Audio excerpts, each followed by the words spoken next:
Hey YouTube, I wanted to talk about a knife that I did a little review about before. This is the Ontario XM1.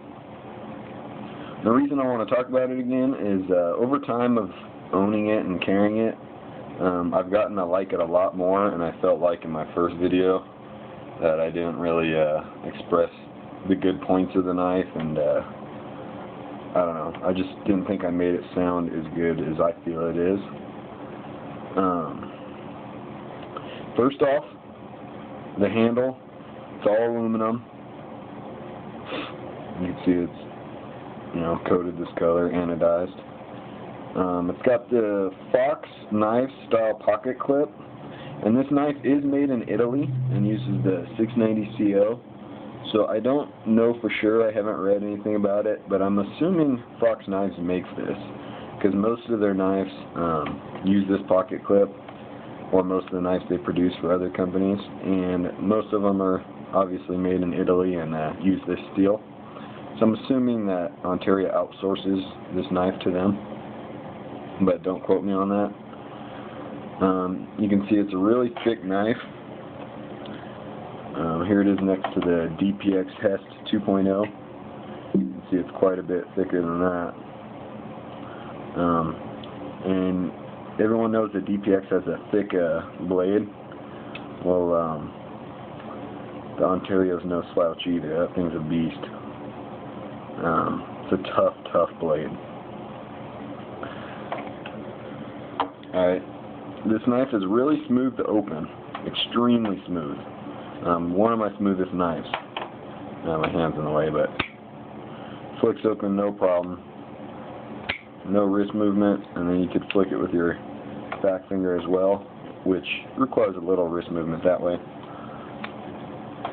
Yeah, I'm messing up, but there we go. It's got a bead blast drop point blade. I'm going to get the few negatives out of the way.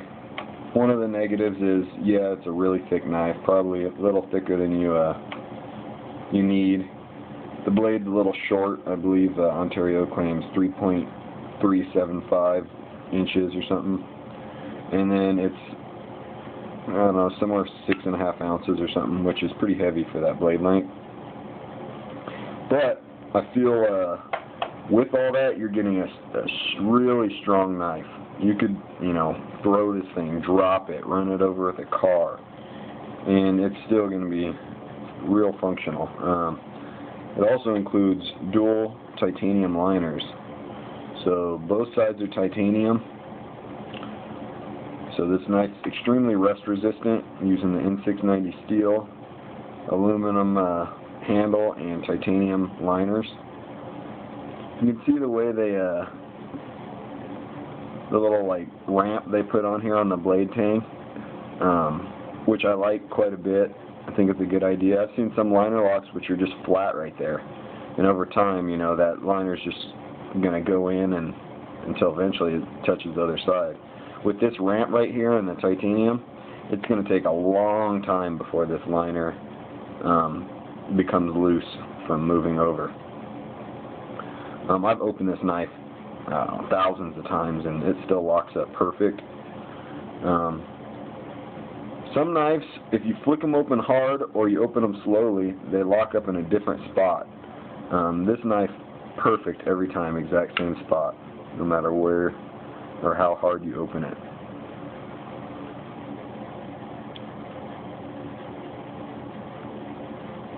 It's got jimping here, so you can hold it back here. Jimping up on the thumb ramp so you can hold it here. And when I first saw this cutout, I couldn't really think of any use for it. But as I thought about it, it has a pretty huge lanyard hole, and you could actually wrap your lanyard around through this hole and through the blade, and you could wrap it around the back of your hand so that you have a good secure grip on this and you're not going to drop it. It's extremely sharp. The combo edge version, like I have here, has good usable serrations. They're not going to tear, they actually slice really well. What else can I say about this? Oh, And this finish, this anodizing on, I believe it's anodizing, on this aluminum shows almost no wear. I've carried this thing quite a bit. For some reason, whenever I go to choose a knife to carry, a lot of times I choose this one. I like it quite a bit. It shows almost no wear of carry. From carry, I should say. It looks like brand new. It's really easy to press the liner and close. Super smooth.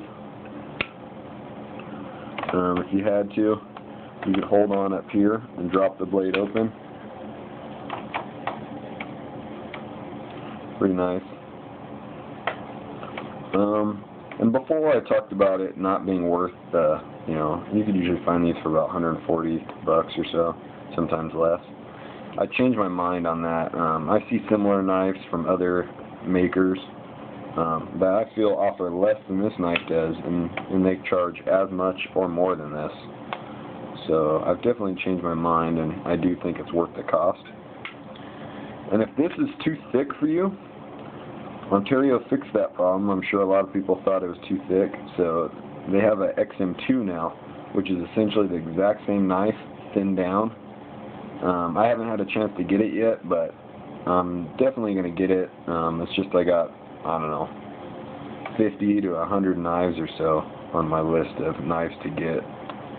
And I don't know where that one falls in. Usually I decide on what knife to get next based on what kind of deals I find. But yeah, overall I think it's a good looking knife, and yeah, it is only tip down carry. You can reverse it right or left. That's another negative for me anyways.